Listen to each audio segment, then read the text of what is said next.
Dans une nouvelle tentative de travestir la réalité, l'agence de presse marocaine et les satellites médiatiques du Makhzen ont donné une interprétation galvaudée que l'envoyé spécial algérien, chargé du Sahara occidental et du Maghreb, l'ambassadeur Ammar Bellani, a qualifié d'élucubration. Une lecture tronquée des résolutions adoptées lors de la dernière réunion du Conseil des États arabes, qui a été célébrée au Caire dans l'objectif de tromper l'opinion publique arabe, a été diffusée. La version colportée par les médias en question est complètement sans fondement et vise, selon les propos de l'ambassadeur Ammar Bellani, à fabriquer des victoires diplomatiques imaginaires en fabulant de soi-disant avancées au détriment de l'Algérie. À ce propos, la résolution en question, sur le volet du suivi des ingérences iraniennes dans les affaires intérieures des États arabes, ne mentionne nullement le Front de libération Polisario. Dans ce sens, l'interprétation des médias au service du Makhzen est complètement frauduleuse. Dans ce sillage, la délégation algérienne a fait consigner dans le document officiel,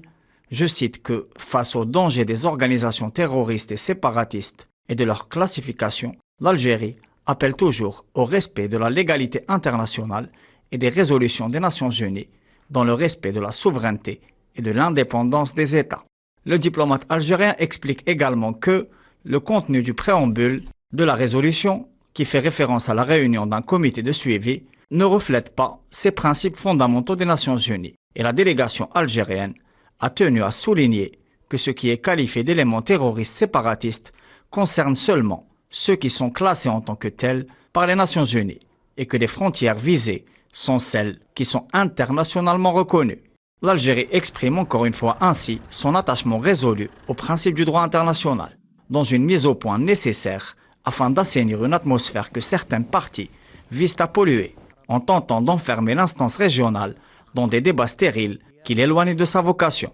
limitant ainsi son apport sur le volet vital de la résilience collective à construire afin de relever les défis posés par le monde contemporain dans un contexte de profonde transformation. Le sommet d'Alger, qui aura lieu le 1er novembre prochain, sous le signe de la solidarité avec le peuple palestinien et de la défense de ses droits légitimes, devra consacrer un sursaut salutaire nécessaire au renouveau du monde arabe qui devra se faire dans la capitale algérienne ou nulle part ailleurs.